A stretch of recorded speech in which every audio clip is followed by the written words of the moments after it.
Hey guys, as per hour IDM concept 24,300 put ஆப்ஷனும் வந்து performer அப்படின்னு சொல்லிட்டு நமக்கு ரொம்ப கிளியராக தெரியும். ஸோ ஃபஸ்ட்டு பாரே பார்த்திங்க அப்படின்னா அவனோட அட்வான்ஸ் லெவலுக்கு மேலே ஓப்பன் ஆகிட்டும். செகண்ட் பார் பார்த்திங்க அப்படின்னா அவனோட பிஇபி லெவலில் பிரேக் அவுட் கொடுத்தோம். தேர்ட் பாரில் நமக்கு ரீட்டஸ்ட்டில் வந்து என்ட்ரி கொடுத்தோம். ஸோ ஈஸியாக நமக்கு நம்மளோட ஃபஸ்ட் டிபியான 30 பாயிண்ட்ஸ் வந்து ஹிட் பண்ணோம்.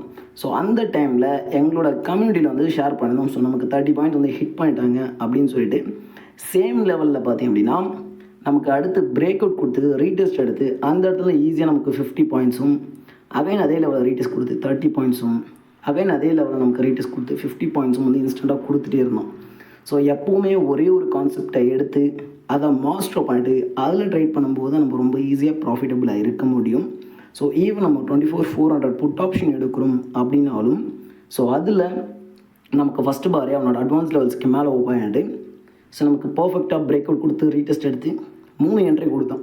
ஸோ மார்க்கெட்டில் எப்போவுமே ஆப்பர்ச்சுனிட்டி இருந்துகிட்டே இருக்குது. ஒரே ஒரு கான்செப்ட் எடுத்து அதை மாஸ்டர் பண்ணிட்டு அதில் ட்ரேட் பண்ணும்போது நம்ம ஈஸியாக ப்ராஃபிட்டபுளாக இருக்க முடியும்.